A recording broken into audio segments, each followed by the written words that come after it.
কত মেহমান সামনে বকে ওরা সাইদ রে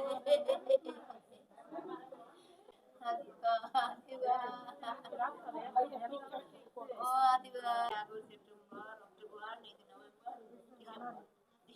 নভেম্বর ফরিদপুর সামারার মার দাদা বাড়ি সামারার মার দাদা বাড়ি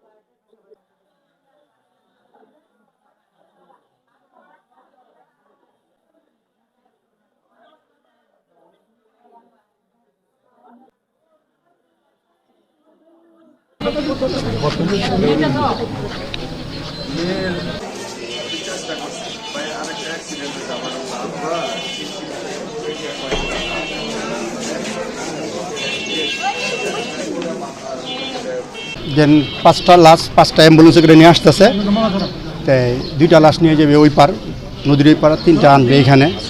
পরে কী হয় সেটা বলতে পারতেছি না।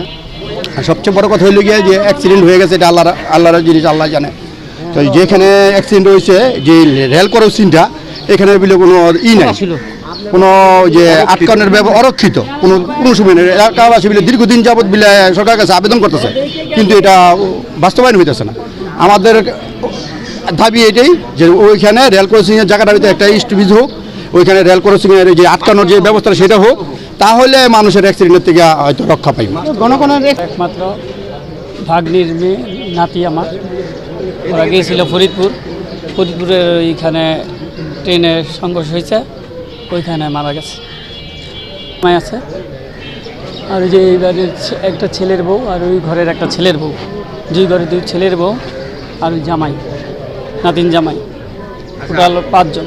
আপনার সাথে মোবাইলে ফোন আসছিল যে এই নাম্বার কার, আমার ওই আরেক ভাগ্নির নাম্বারে ফোন আসছে, নারায়ণগঞ্জের বাড়ি। দেখে ওইখান থেকে স্থানীয় লোক যে সাগর নামে এক লোক ফোন দিছে, দিয়া বলতেছে এই নাম্বারে তো লোক পাইতাছি না, কিন্তু অ্যাক্সিডেন্ট করছে, আমরা কেউ কাউকে চিন্তাছি না।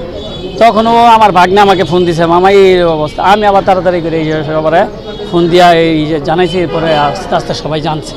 এই আর ইতিহাসে বিয়েপাড়া পাইকপাড়া ইতিহাসে হচ্ছে বড় দুর্ঘটনা আমাদের চোখে পড়ে নাই, শুনি নাই, দেখি নাই।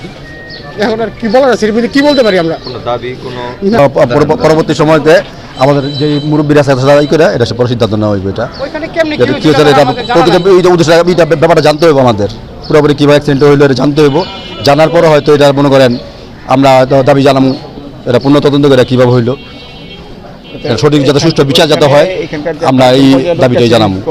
এখনো পর্যন্ত আসেনি কারো কাছে কোনো কিছু, কারো কাছে কোনো কিছু ছিল। আল্লাহ যেটা ছিল সেটা আমরা করাইছি। যার যেখানে হাওয়া, যার মৌতের সময় আল্লাহ ওইখানে তাকে উপস্থিত করব এবং তার মৃত্যু এখান থেকে আল্লাহ বুঝাতে হবে। কারো উপরে দোষী আমার কারো প্রতি অভিযোগ নাই, যে চলে গেছে